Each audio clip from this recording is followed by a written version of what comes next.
namumuno ng Israel, nagbigay utos sa amin, halina't kami sagipin.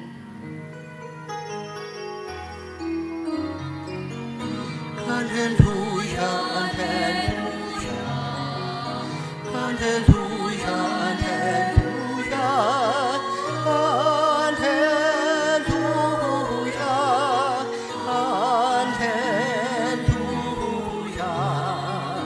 hallelujah, hallelujah,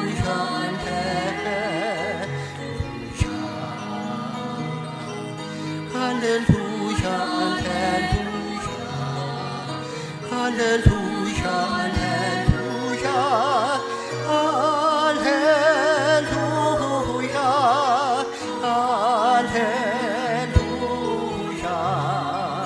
hallelujah,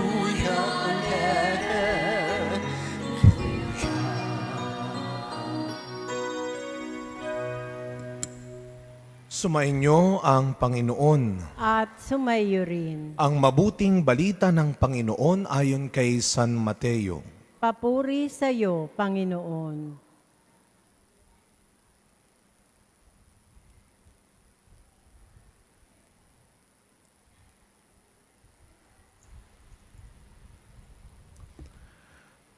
Ganito ang pagkapanganak kay Hesu Kristo. Si Maria na kanyang ina at si Jose na nakatakda ng pakasal. Ngunit bago sila nakasal, si Maria ay natagpuang nagdadalang tao. Ito'y sa pamamagitan ng Espiritu Santo. Isang taong matuwid itong si Jose na kanyang magiging asawa. Ngunit ayaw niyang mapahiya si Maria. Kaya ipinasya niyang hiwalayan ito ng lihim. Samantalang iniisip ni Jose ito, napakita sa kanya sa panaginip ang isang anghel ng Panginoon. Sabi nito sa kanya, Jose, anak ni David, huwag kang matakot na tuluyang pakasalan si Maria, sapagkat siya'y naglihi sa pamamagitan ng Espiritu Santo. Manganganak siya ng isang lalaki, at ito'y pangangalanan mong Jesus, sapagkat siya ang magliligtas sa kanyang bayan sa kanilang mga kasalanan. Nangyari ang lahat ng ito upang matupad ang sinabi ng Panginoon sa pamamagitan ng propeta. Maglilihi ang isang dalaga at manganganak ng isang lalaki at tatawagin itong Emmanuel. Ang kahulugay, kasama natin ang Diyos. Nang magising si Jose, sinunod niya ang utos ng anghel ng Panginoon. Pinakasalan niya si Maria, ngunit hindi ginalaw ni Jose si Maria hanggang sa maipanganak nito ang isang sanggol na lalaki na pinangalanan niyang Jesus. Mga kapatid, ang mabuting balita ng Panginoon. Pinupuri ka namin, Panginoong Hesu Kristo. Good evening po sa inyong lahat. Batiin natin ang mga katabi natin. Good evening. At tayo po ay nasa ilang araw na. Ikatlong araw ng simbang gabi. Sino po ang mga nakatatlong araw pumalakpak ng malakas? Bawal magsinungaling ha. Ang magsinungaling, bala na si Lord sa inyo. Sino yung may absent na taas ang kamay? Huwag kayo may absent kayo, mahihiya kayo. Taas ang kamay, yan. Huwag kayo mag-alala. See you next year. No? So tayo nakatatlong araw na ng ating simbang gabi. Tayo ay nagpapatuloy na sa ating pasasalamat sa Panginoon. Sabi natin, yung may nabasa ko kanina, Christmas is about giving, not asking. Kaya huwag kang hingi ng hingi. Ang Pasko ay tungkol sa pagbibigay. Huwag kang naghihintay. Huwag kang namimilit na bigyan ka. Hindi ito tungkol sa paniningil at panghihingi. Ang Pasko ay tungkol sa pagbibigay. At ano ang pinakamagandang ibibigay natin ngayong simbang gabi sa ating Panginoon? Hindi lang paghingi. Tayo ngayon ay nandito upang magpasalamat sa Kanya. Gusto ko pong makita, sino sa inyo dito ang makapagsasabi ng buong tapang, ng buong katapatan, na ikaw ay nakatanggap na ng blessing ngayong taon? Taas ang kamay. Sino mga nakatanggap ng blessing ngayong taon? Taas ang kamay. Di ba? Kaya lahat tayo dapat magpasalamat. Lahat tayo may pagpapasalamat tayo. Pero ang tanong natin, paano nyo natanggap ang blessing na yan? Alam nyo, minsan pare-pareho naman tayo Nang hinihingi, subukan ko nga po. Subukan ko malaman, sino dito ang nanghihingi ng kalusugan, pumalakpak, magandang kalusugan? Sino ang hinihingi dito sa Panginoon ay maging payapa na sa kanilang pamilya? Sino dito ang hinihingi ay mabawasan ang magugulo sa barangay nila? Hinanap mo pa. Nandito yun Nakita ko kanina yun Sino dito ang hinihingi ay love life? Mami D, bakit ikaw ang pumalakpak nun? Sino dito ang hinihingi kay Lord ay perang panggastos at pambayad? Yan. Diyan tayo pare-parehong magaling. Alam nyo, pare-pareho rin tayo. Tingnan ninyo pare-pareho tayo ng hinihingi kay Lord. Pero sigurado ako, magkakaiba ng timing at paraan binigay ni Lord. Amen? Sa magkakaibang paraan, sa magkakaibang panahon. Pero ang mahalaga, pare-pareho niyang sinagot. Magkakaiba nga lang ng timing and ways. Alam ninyo, sa ating ibanghelyo, narinig natin ulit ang kwento ng dalawang taong nag-iibigan. May mga plano sila sa buhay. Kagaya ng mga mag-aasawa.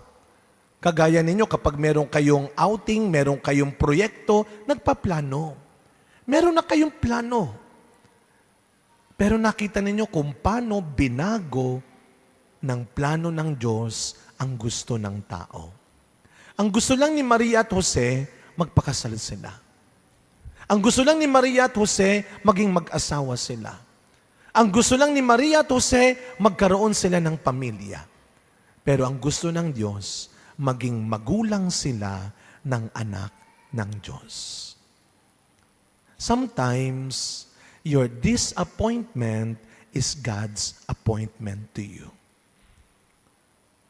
Sometimes, your disappointment is God's perfect appointment to you.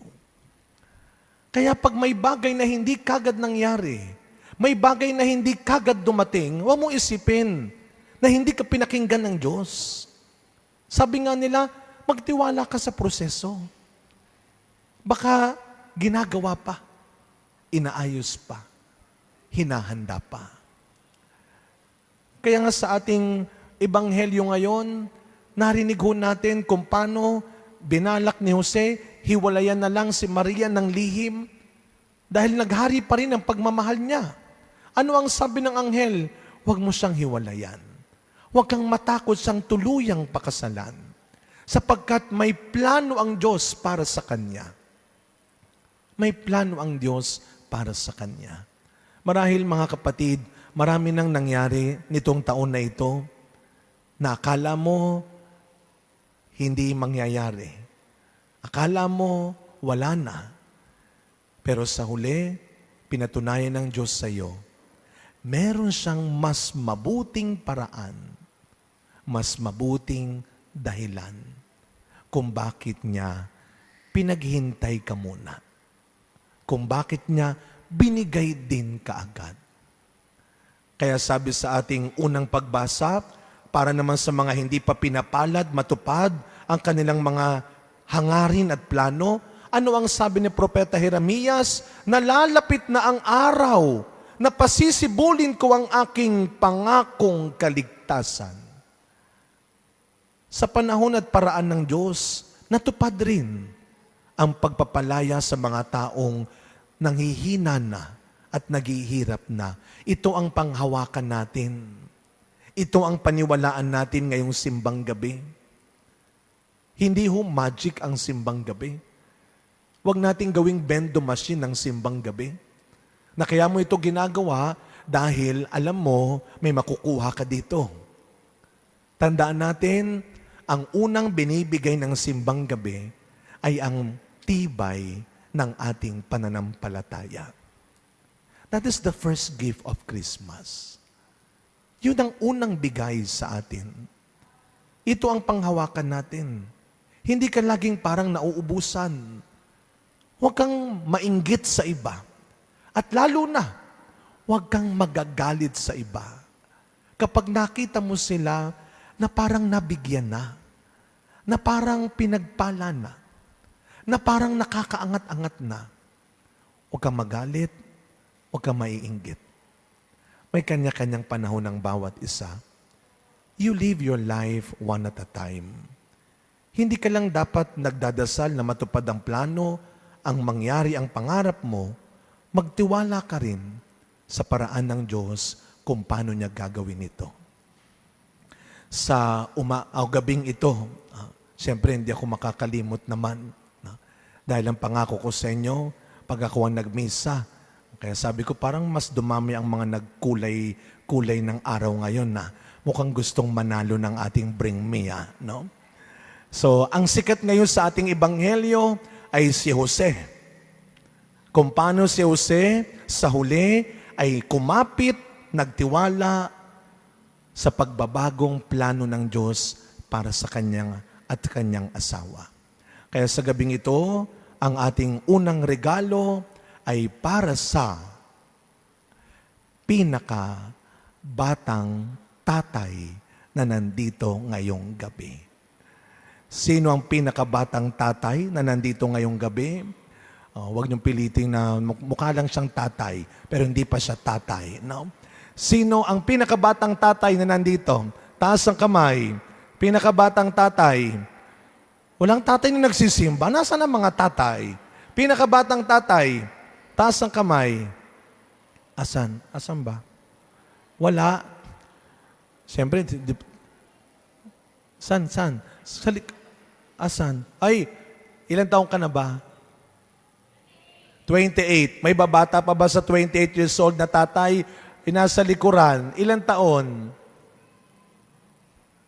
21? Grabe. Ilang taon? Ha? Ilan daw pong taon? 27. Diyos ko, bumata lang ng isang no? May babata pa ba sa 27? Wala nang babata sa 27? O ikaw na ang pinakabata sa gabing ito? Halika na rito. 27 years old talaga. No, yung misis, sabi mo 27 ka, sabi ng misis niya. Sabi mo 27 ka. Halika, masunuring asawa ito. Ikaw, 27 po kayo? Okay, palakpakan natin ang pinakabatang tatay sa gabing ito. Naiya tuloy. Sabi niya, kailangan may pruweba akong tatay na ako. Anak, sumama ka sa akin. Ayan. Bigay mo yung unang regalo. 27. Wow. Merry Christmas. At ang pangalawa, syempre, ang pinaka-senior na tatay na nandito ngayong gabi. Ilang taon ang pinaka-senior na tatay? Ilang taon yung pinakamatandang nanay kahapon? 91. Ngayon, sino ang pinakamatandang tatay? Tamo, talagang mukhang pinakamatanda na si brother. Nakalimutan na niya yung ilang taon siya. Ilang taon po kay brother? 84. Mayroon pa bang tatanda sa 84? Nandito pa ba siya? Ay, andito ba siya? Ano ba yun? Andito ba? Wala? Si brother na ang pinakamatanda natin ngayong gabi. O sige, palakpakan natin ang ating senior tatay for tonight.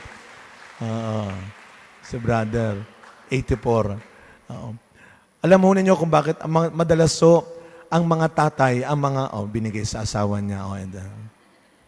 Ang mga tatay, marami rin naman silang balak at plano.